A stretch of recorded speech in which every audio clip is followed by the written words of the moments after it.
Что мы отрабатываем? Парение. Спирали, да, парение. Все занятия в аэроклубе «Балтасей» несколько дней назад были на грани срыва. Второй аэроклуб республики, где дети могут заниматься бесплатно и единственный в России, где летают на планерах, оказался на грани закрытия.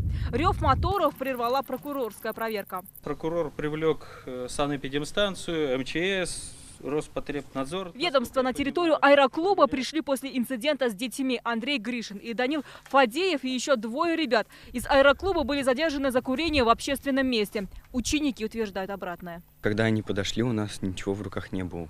Пакет лежал просто рядом, какой-то непонятный. Мы даже не знали, что там. Не были вызваны родители, как законные представители. Сейчас мама планирует обращаться к министру МВД, считать, что ее сына задержали незаконно. А вот в поддержку аэроклуба написали коллективное письмо в прокуратуру. За аэродром, да, конечно, переживаю. Вот мой ребенок целый год занимался,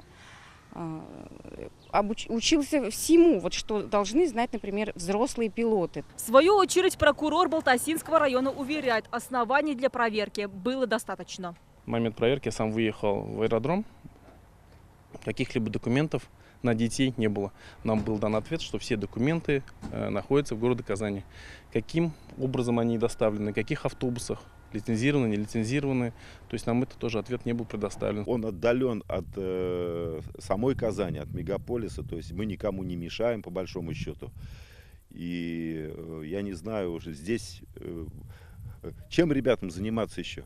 Инструкторы и дети настороженные. Прокуратура все же уверяет, что о закрытии речи нет, но предписание вынесено. Домики, где проживали дети и, конечно же, столовая, все эти объекты были под пристальным вниманием прокуратуры. Для того, чтобы устранить все недочеты, времени мало. Всего лишь 2 недели остается. Реконструкция начата со стороны столовой, идет ее расширение. Успеет ли руководство лагеря? Большой вопрос. Если ранее работы были плановые, сейчас они экстренные.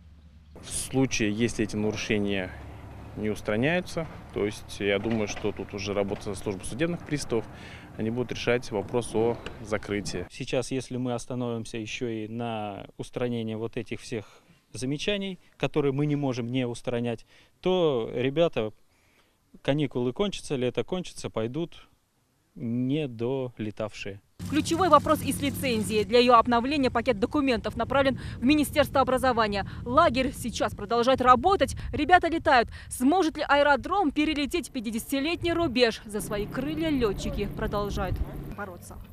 Альбина Минибаева, Рамзиль Гарипов, ТНВ, Балтасинский район.